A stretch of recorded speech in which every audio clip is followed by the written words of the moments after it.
मुख्यमंत्री डॉक्टर मोहन यादव का संबोधन, भोपाल देश का दिल है और दिल अगर मजबूत होता है तो शरीर मजबूत होता है। हृदय की भूमिका में वैसे देश में मध्य प्रदेश की सशक्त भूमिका है। हमारी संस्कृति के लिए 20 सदी वरदान रही है। आजादी तो मिली, लेकिन इसे बनाए रखने में महत्वपूर्ण भूमिका इस सदी के महापुरुषों की भी रही। आज बात युवाओं की बात है। कई चुनौतियां हमारे सामने, लेकिन चुनौतियों के बीच में भी हमारी अखंड ज्योति चल रही है। जियो और जीने का भाव सिर्फ वाक्य नहीं है, बल्कि से चरितार्थ कर भारत ने विश्व को दिखाया। शिक्षा नीति 2 बार बदली गई, लेकिन अंदर का कुछ नहीं बदला। ये भारत का दुर्भाग्य रहा। अब शिक्षा नीति 2020 में सुधार किए गए। हमने अपनी बातों को, अपनी संस्कृति और सभ्यताओं को पाठ्यक्रम बनाकर दुनिया के सामने लाने का प्रयास किया। भगवान राम और कृष्णा जैसे शिक्षा मिलती है, उन्हें पाठ्यक्रम रखने से कोई दिक्कत नहीं है, किसी को नहीं होनी चाहिए। गायत्री परिवार ने मंत्र के अर्थों तक समझने का प्रयास किया है, काम किया है। जाति के अहंकार से बाहर आना चाहिए, यह सीख गायत्री परिवार से मिलती है। गायत्री परिवार के गले में कई जल की धाराएं हैं।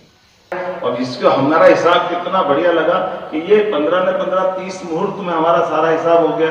और इसको व्यवहारिक रूप से भी देखोगे तो किसी भी क्लास में कोई शिक्षक पढ़ाने आता है तो साइंस की दृष्टि से भी पढ़ाने के सबसे अच्छी समय की गणना करें तो 45 से 48 मिनट के तो पीरियड होता है कि नहीं होता है। ये तो यही तो हिसाब लगाते हैं हजारों साल, इससे बाहर कहाँ जाते हैं। तो ये जो छोटी छोटी लेकिन महत्व की बात, जब हमने वैदिक घड़ी बनाई, वैदिक घड़ी का माननीय प्रधानमंत्री से लोकार्पण कराया, तो आज की दृष्टि से जो जंतर मंत्र चलता है, 5 जंतर मंत्र बनाए गए थे, ये जो 300 साल पहले राजा जयसिंह द्वारा, उसके पास में हमने टावर बनाकर वैदिक घड़ी भी वहां लगाई। और जब आपके आशीर्वाद से भोपाल आ गए तो हमने कहा सीएम हाउस में वैदिक घड़ी होना चाहिए, तो सीएम हाउस में भी वैदिक घड़ी लगाई। ये ऐसी कई सारी धाराओं को इन्हीं उदाहरणों से समझते हुए हमने भी कोशिश की है कि अगर युवा चिंतन शिविर का विषय है तो सरकार के द्वारा किया गया छोटा सा प्रयास भी आपकी जानकारी में होना चाहिए। और आपके माध्यम से प्रदेश भर में ऐसे जो अच्छे समीचीन आवश्यकता अनुसार सरकार के द्वारा भी धारण करने योग्य अच्छे सुझाव होंगे, अपने विचार यात्रा के निश्चित रूप से सरकार उसको लागू करने का प्रयास करेगी। मैं आश्वस्त करते हुए